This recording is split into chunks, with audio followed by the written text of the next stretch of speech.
哈哈哈！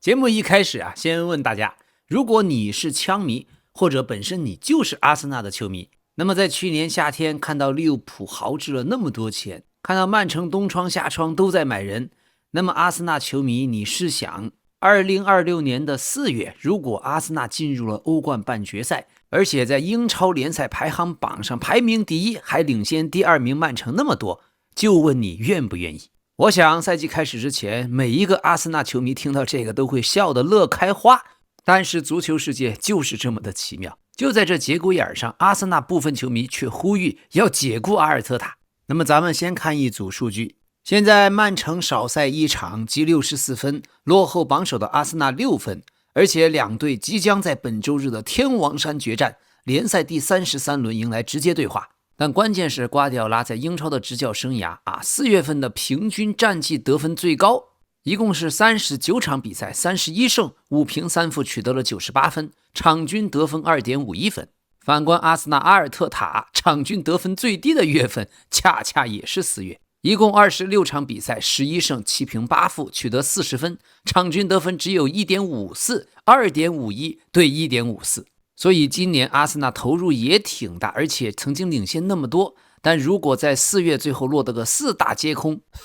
這樣大的投入這麼多年了，就只有2個國內杯賽。所以老 K 也非常理解那些呼籲阿爾特塔下課的阿森納球迷，並且另一方面，他們過去習慣了美麗足球，習慣了溫格阿森納的進攻打法，可現在的阿森納，最近的阿森納真是運動戰呀，一個進球都拿不到。但另外又有一組數據，本賽季歐冠聯賽射正次數最多的球隊竟然是阿爾特塔的阿森納，達到了63次。但這主要是小組賽階段，阿森納畢竟是全勝出現的，小組賽靠的是當時全員體力拉滿，定位球先衝爆對手。可咱們槍手老問題，一到後半程傷病就越來越多，體能告罄，沒有辦法100%執行阿爾特塔的戰術。所以像阿爾特塔現在這種嚴重依賴體能的戰術，也許更適合一周一賽。就像現在換帥後的曼聯，滿血狀態竟然能吊打疲憊的曼城、疲憊的阿森納，而一周雙賽馬立刻就會拉垮。阿爾特塔這次連續2個賽季帶阿森納進入了歐冠4強，成為了英超歷史第5個主教練。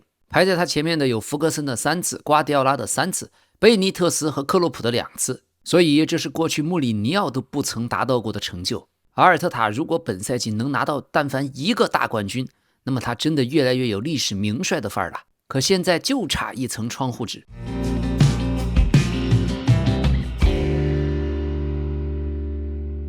好的，朋友們，本周日北京時間晚上11點半，曼城對阿森納的天王山決戰，咱們老 K 必須直播，陪伴大家一起看球。所以感謝大家的支持，如果可能的話，請盡量將咱們視頻看完，也歡迎您訂閱、點讚、評論和分享。這裡是老 K 足球新聞，一個有溫度的足球頻道，咱們繼續。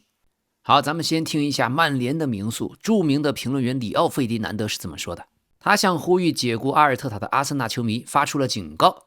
他說：小心你許下的願望，如果我是阿森納球迷，如果你認為趕走阿爾特塔是你們能做的最好的事兒，我會說小心你許下的願望。你們得記住阿爾特塔剛來時阿森納球隊的處境，如今你們能夠穩定的晉級歐冠，此前阿爾特塔來之前你們可做不到，當時大多數時候你們排名第2，年年都在爭冠軍。是的，你們需要跨過最後一道坎，而現在你們大多數時候都排名英超第2，年年都在爭冠軍。是的，你们阿森納需要跨過最後一道坎，但你們真以為換個教練前途就能更光明嗎？換哪個教練呢？比如像路易斯·恩里克，他是不會來阿森納的，他會離開世界上最好的球隊大巴黎來阿森納？你們瘋了嗎？除了像亨利、維埃拉或者法布雷加斯，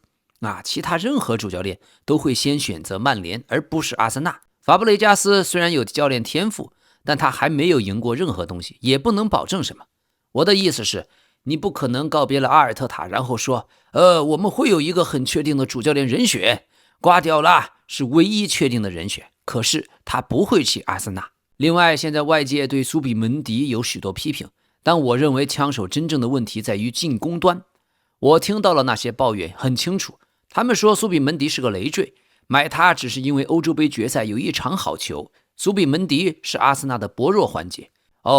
是的，也許他可能對某個丟球負有責任，在接應門將傳球的時候也出現過幾次失誤，但我認為阿森納的問題不在他身上。我認為阿森納最大的問題是缺乏進攻才華，以及那種解開枷鎖、放手一搏的意願。作為阿森納球迷，這才是我最會擔心的。嘿嘿，費迪南德這段話不無道理。所以現在媒體那邊傳出的消息，阿森納管理層仍然希望阿爾特塔能夠繼續執教下賽季，還有以後都交給他。可阿爾特塔目前的合同只是到27年6月，而從阿爾特塔自己的話來看，他似乎也有續約的願望。但是如果從現在到夏天這段時間，如果阿森納球隊的戰績不佳，那麼雙方會進行一些非常艱難的對話。所以如果歐冠和聯賽冠軍今年還是拿不到，那阿爾特塔確實有離開的可能性。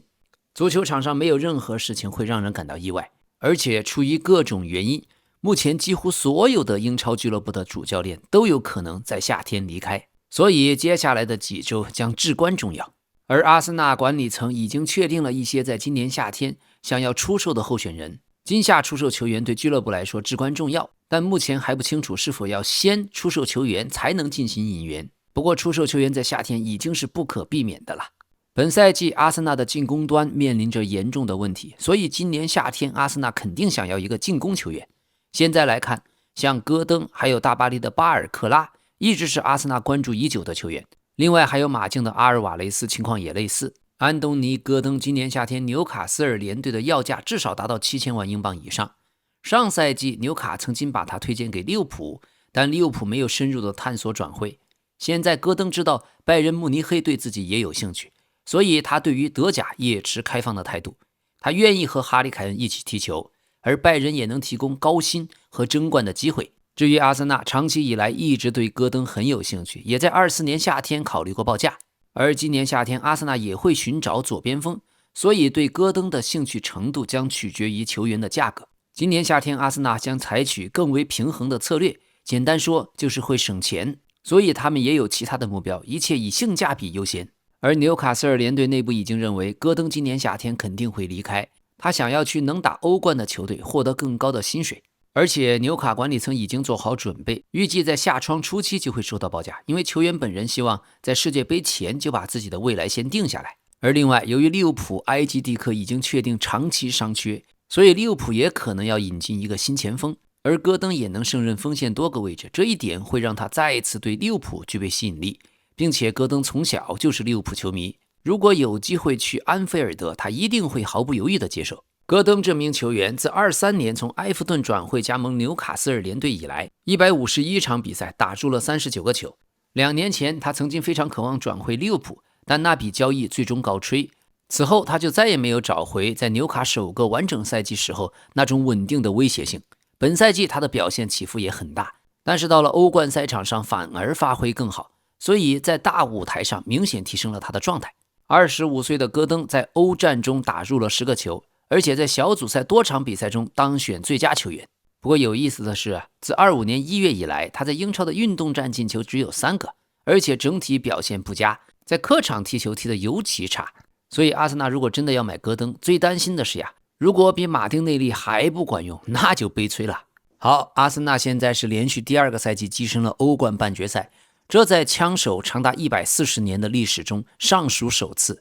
不過在主場和葡萄牙體育0-0互交白卷，那場比赛的場面非常難看。現在阿森納完全是靠防守，他們本賽季多項防守數据高居歐冠的榜首，失球僅僅5粒，預期失球僅僅 8.57， 給予對手的重大機會只有14次，被射正的次數只有33次，這些都是歐冠最少。另外零封場次達到了8場，這又是最多。所以這些數字組合起來，我們就能看出阿森納現在以鋼鐵的防線為根本。所以在阿爾特塔的足球哲學觀裡，結果比場面更重要。目前阿爾特塔在歐冠賽場的場均積分達到了 2.17 分，排名整個歷史第4，僅次於弗里克、孔帕尼和海因克斯。所以今年如果阿爾特塔真能給阿森納拿下一座歐冠，他將寫進俱樂部的歷史，也會正式直接進入世界頂級主帥的第1梯隊。現在阿森納的中場核心賴斯對這一場與曼城的天王山決戰急迫的心情昭然若揭。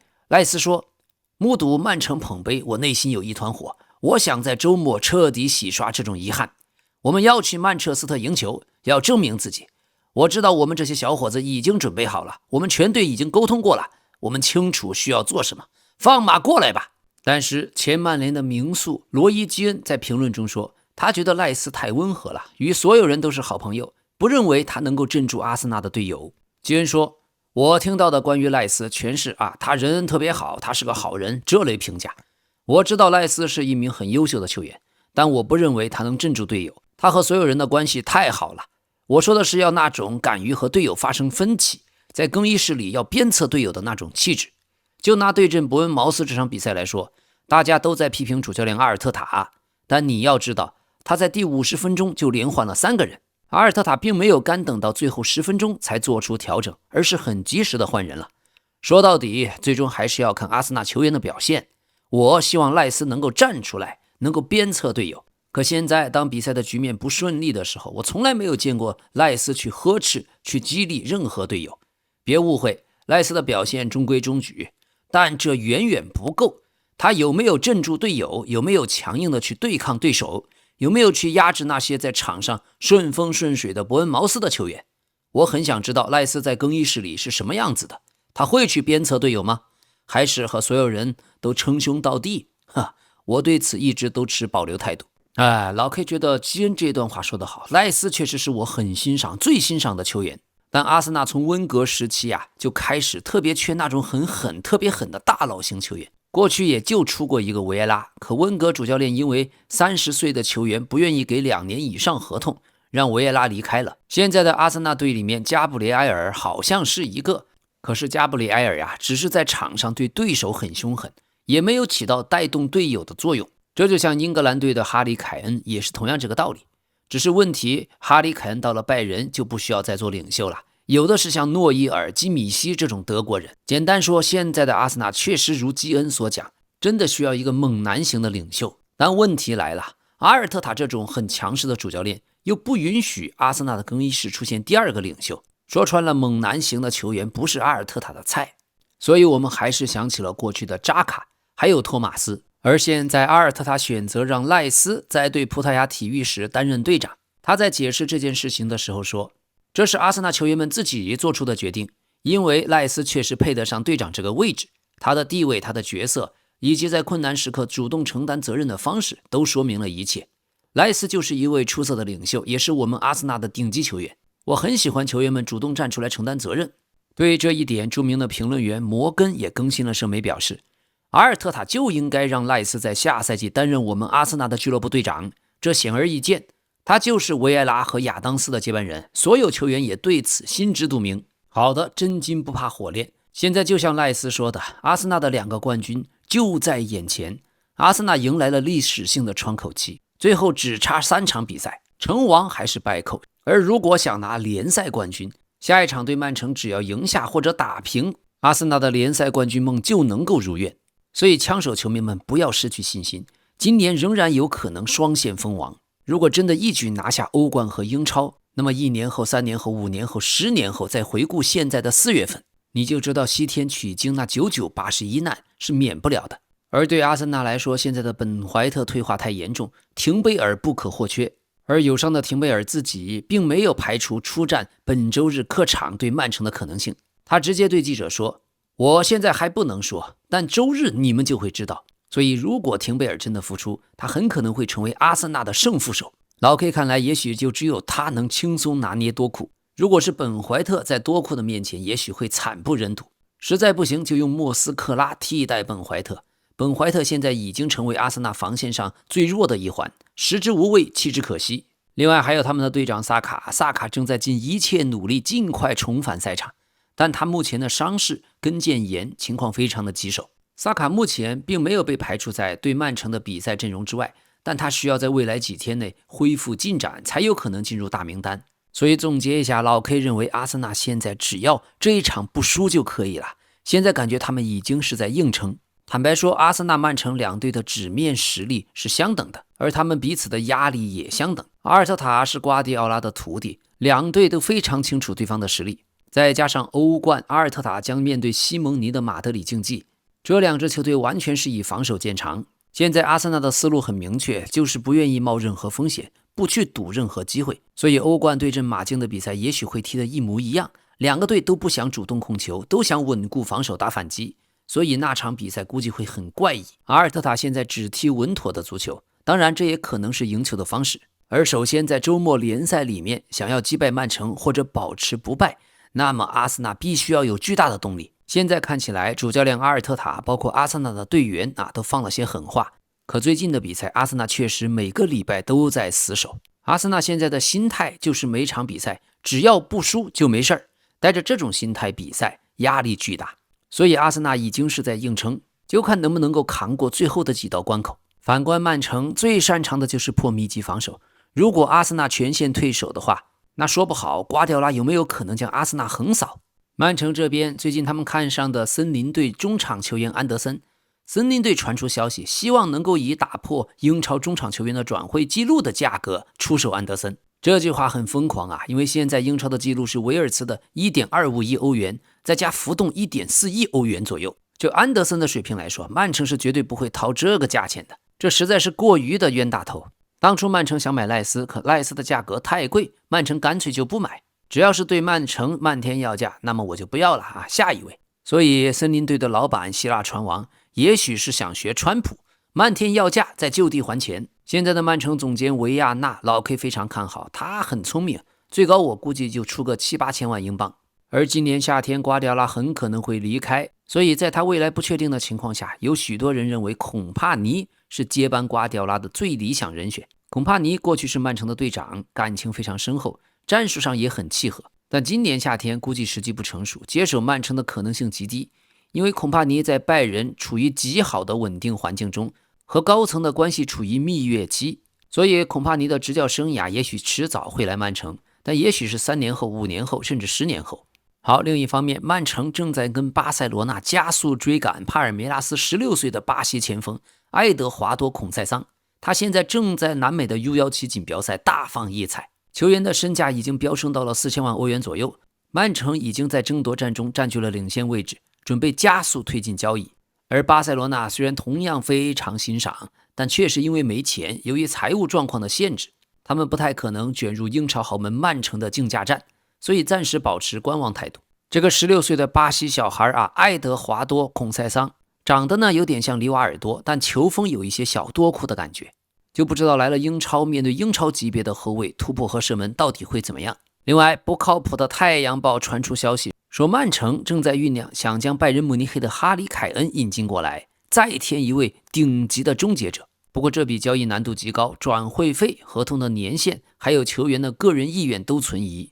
好，對曼城來說，打阿森納的這一場比賽是許多年來最重要的一場。曼城如果取勝，很有可能因此獲得冠軍。這一場比賽將定義整個英超的賽季，也將定義瓜迪奧拉離開曼城前最後的榮譽。現在曼城狀態極佳，就像一頭嗅到了血腥味的鯊魚，而且他們有整整1周的時間來充分準備這場大戰。在22到23賽季，當時曼城也曾經在英超緊追不捨。那個賽季，阿森納在前29場比賽後領先8分，但曼城最終完成反超，並以5分的優勢贏得冠軍。阿森納當時在榜首位置保持了248天，這是歷史上最長的領跑時間，卻最終沒能奪冠的記錄。所以現在槍手壓力非常大，這樣的恥辱當中的恥辱絕不能再重演。可他們最近5場比賽輸掉了3場，4周前在聯賽杯決賽又輸給了曼城，隨後足總杯又被英冠的球隊南安普頓淘汰，並且在英超主場還輸給了排名第11的伯恩茅斯。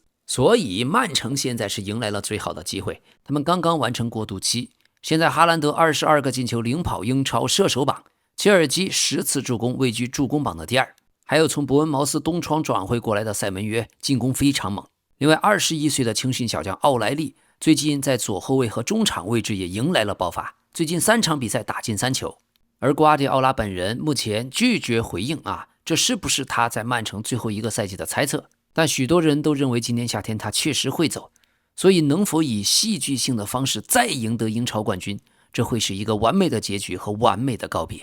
整整10年前阿爾特塔退役的時候，2016年他的第一個教練職位就是擔任了曼城瓜迪奧拉的助手，他們在一起共同贏得了2個英超冠軍，2個英格蘭的聯賽杯和1個足總杯。正是這段學徒經歷促使阿森納在2019年任命阿爾特塔為阿森納主教練。所以天王山決戰本周末呀，也是師傅和徒弟的較量。但這兩位大哥自己卻非常的互相尊重。2024年，阿爾特塔曾經說過：“我愛佩普瓜迪奧拉，我從10歲起就一直非常崇拜他，我非常尊敬他，感激他為我所做的一切，以及他繼續對我的支持。我認為他是我的朋友。”而2025年，瓜迪奧拉稱讚阿爾特塔是一位非凡的主教練。那麼就是本周末啦，雙方4年來第3次為了獎杯正面交鋒。上個賽季的曼城通過補時第8分鐘的進球，阻止了阿森納10年來首次在伊蒂哈德球場獲勝。哈蘭德當時對阿爾特塔說 Stay humble, stay humble， 要保持謙遜。而同樣是上賽季阿森納在主場5-1大勝曼城，斯凱利模仿了哈蘭德的打坐姿勢慶祝進球，也在說 Stay humble, stay humble。 好吧，摩拳擦掌，大家拭目以待精彩的对決，天王山之戰，全力以赴幹就完了。好，今天官方消息，比席尔瓦確定將於賽季結束後離開曼城，結束9年的藍月亮生涯。而巴塞羅那官方果然已經宣布，就歐冠1/4決賽次回合當中裁判的執法表現，向歐足聯提出申訴，主要就是認為有一些判罰源於規則執行不當，以及 VAR 系統在明顯關鍵的動作當中沒有能進行適當的干預，而這些錯誤的累積對比賽進程和淘汰賽的最終結果產生了直接影響。所以巴薩和皇馬現在在西甲、在歐冠都不斷的抱怨裁判，他們也在互相學習對方的這一優點。但罵裁判歸罵裁判，皇馬主席老佛爺的心裡面卻跟明鏡一樣的。他在賽後批評了皇馬全隊，連續2個賽季沒有冠軍，這是不可接受的。老佛爺說：“我很欣賞你們今天的努力，但這個賽季對所有人來說都是一次真正的失望。你們知道身為皇馬球員意味着怎樣的要求？一個賽季沒有冠軍就是失敗，因為我們是皇馬，但連續2個賽季沒有冠軍則是不可接受的。你們知道，身為皇馬球員對任何一名球員來說都是一種榮耀，所有人都渴望穿上我們的球衣，但除了這種榮耀，穿上這件球衣更意味着責任，而你們中的許多人未能履行這份責任，沒能達到俱樂部的要求。在老佛爺訓話的整個過程中，他是在球員和教練組面前始終面沉似水。所以估計轉會市場上今年夏天皇馬又要物色新的主帥了。OK， 輕鬆一下，巴塞羅那菲爾明在社交媒體上曬出了多張照片，給自己的女朋友加里亞多慶祝22歲生日。他在社媒上寫道：“生日快樂，我的愛人！謝謝你出現在我的生命裡，謝謝你的忠誠，謝謝你的愛，謝謝你就是你。我很幸運，也為你感到無比驕傲。你是我的一切。22歲生日快樂，親愛的，我愛你。”那麼菲爾明的女友貝塔加里亞多是一名網紅，2年前的24年夏天，他們正式公開戀情。所以足球自有颜如玉，沒有女朋友的兄弟們，抱起足球去踢球吧。好的，衷心感謝大家對節目的支持，歡迎您訂閱。這裡是老 K 足球新聞，咱們明天再見。